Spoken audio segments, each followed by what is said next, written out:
Ask Him Our 224 is supposed to be out today, but it's late, sorry. Instead, we have a cooler video where we get to look at LEGO Star Wars Summer 2022 sets early in person at Star Wars Celebration 2022, thanks to Mythic Bricks, who was there and messaged me on Instagram, and I asked him if he could take some footage for us, and he did, so big shout out and thank you to him. Link in the description below. Starting with BD1, very tall and skinny looking, I guess.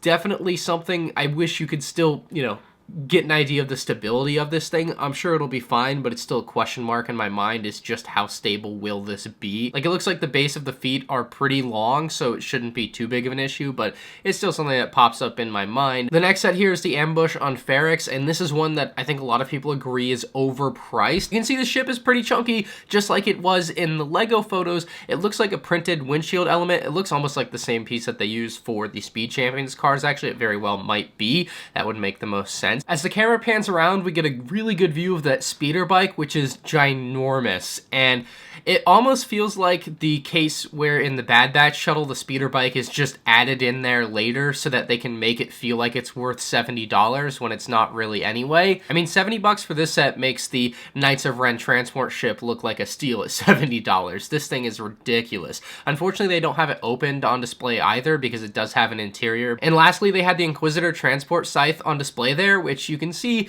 is thin. Like, it's not a super tall build, maybe like 10 bricks tall maximum, but very shiny. Like, that's what I really pick up on in these particular videos, is just how shiny it is. And as we get up close with some of these minifigs, you can see the Inquisitors specifically look spectacular. In the promotional images, Obi-Wan's cape is like down and draped over his body, but the physical one that we see here that they showed off doesn't show those same attributes, so it's definitely a worry of mine that the cape in this set might be a little bit more problematic than expected. Hopefully not, but the footage definitely makes me lean that way. And then we just have some other views of the exterior of the ship. It would have been cool to have them opening the ship, or maybe have two built versions on display, one opened, one closed off, so you could see that interior, but this looks like an excellent display piece at the very least. Obviously, they probably did a lot in the play side of things. We just can't really see that in these particular videos. Anyway, I hope you enjoyed this short, up-close IRL view of some of the Summer 2022 LEGO Star Wars sets.